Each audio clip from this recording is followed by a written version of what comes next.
Well,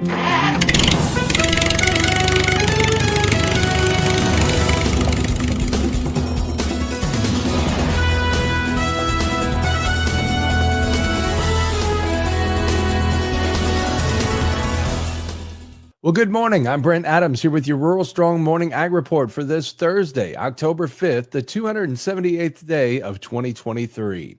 Leading off the headlines this morning, we've learned that the U.S. Department of Agriculture turned down a request by a handful of ag senators ahead of last weekend's shutdown cliff to declare the department's market news service staff essential, an action that has some in ag fuming.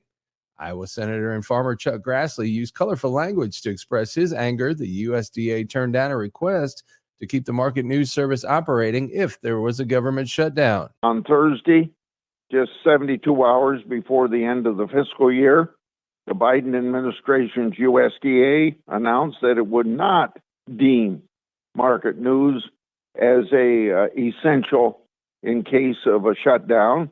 So they gave the finger to those of us in the Senate that asked that be kept open as an essential source of information. That decision could have cut off a valuable data source for ag economy and created a blind spot for operations that rely on market news. Cattle among them. National Cattlemen's Tanner Boehmer. A lot of that information is like the root of what we've been trying to accomplish on market transparency over the last several years. Not to mention the fact that LMR is relied upon heavily in pricing cattle on certain formulas and grids. Referring to livestock mandatory reporting passed by Congress to boost price discovery and address concerns over the meat industry concentration. Boehmer says USDA's Ag Marketing Service needs to keep its market reports, quote, timely and regularly publicized, end quote. Agriculture producers' sentiment declined for the second month in a row during September. The Purdue University CME Group Ag Economy Barometer fell 9 points to a reading of 106. Producers expressed concern about both their current situation as well as future prospects for their farms.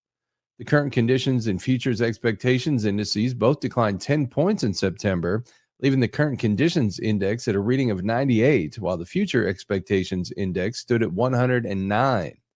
Weakening prices for major crops and ongoing concerns about high production costs and interest rates weighed on producers' minds this month. September's declines left all three indices below year-ago levels. Despite the weak sentiment reading, producers remain relatively optimistic about farmland values as expressed by both the short and long-term farmland values indices. The September survey also included several questions to learn more about cover crops. Just over half the corn and soybean growers surveyed said they currently plant cover crops on a portion of their acreage.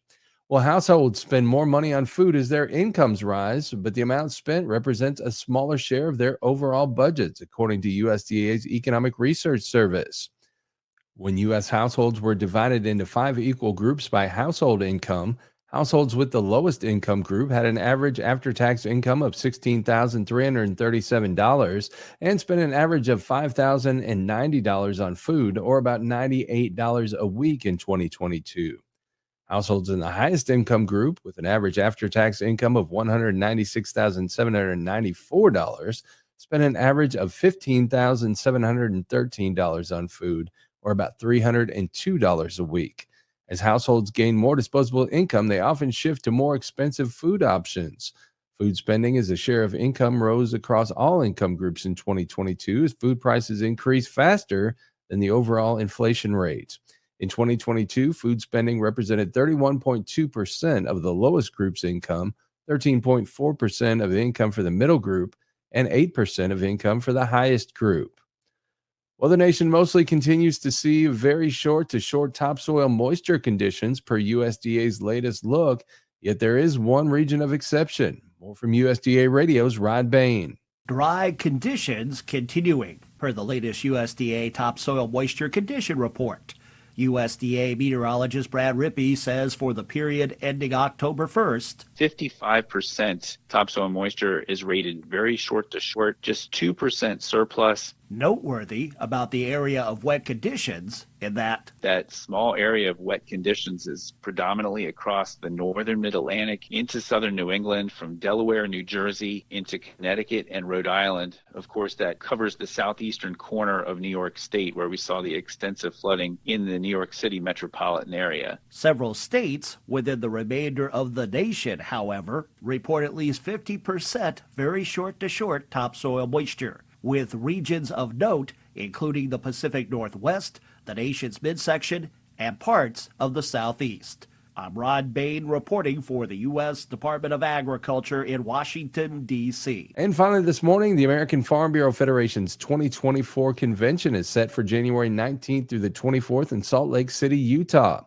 Nikki Jones, Director of Event Marketing for IDAG, talks about what attendees can expect in 2024. Well, attendees will get unique insights on the policies and perspectives that will affect farms, ranches, and agribusinesses in 2024. There will be inspiring keynote speakers, an innovative trade show event, and exclusive ag industry workshops. Attendees will walk away prepped for the year ahead in agriculture. She says there are a lot of reasons for farmers and ranchers to attend the convention. Attendees can expect to be educated and inspired by the workshops at convention. We're hosting 20 workshops on industry issues presented by ag experts from across the country. Workshops are exclusive to convention attendees only, and topics range across 4 tracks: public policy, rural development, member engagement, and consumer engagement. Also, don't forget the opportunities available to tour Salt Lake City and the state of Utah with the Ag Tours. Jones talks about how farmers and ranchers can get more information and sign up online. You can go to annualconvention.fb.org to learn more about the event. There's a link to registration from the website, or members are encouraged to contact their state farm bureaus for additional details. Once again, that's annualconvention.fb.org.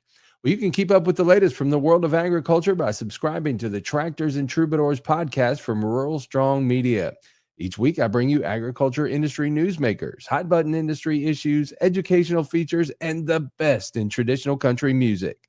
The Tractors and Troubadours podcast can be found at ruralstrongmedia.com or wherever you get your podcasts. We also invite you to join us daily on Rural Strong Radio, our 24/7 streaming radio station, found at ruralstrongmedia.com or on the Live 365 streaming radio app for your mobile device. Each day, we bring you our award-winning agriculture programming, as well as the best in traditional country music, mixed in with a little bluegrass, western swing, southern rock, and inspirational music. Again, the place to find Rural Strong Radio is ruralstrongmedia.com or the Live 365 streaming radio app. We're portable, so take us with you everywhere you go this harvest season. We'll get you through those long, challenging days this fall. Well, I'll be back again tomorrow with another Rural Strong Morning Ag Report here on Steve Shetler Media. Make it a great day, everybody.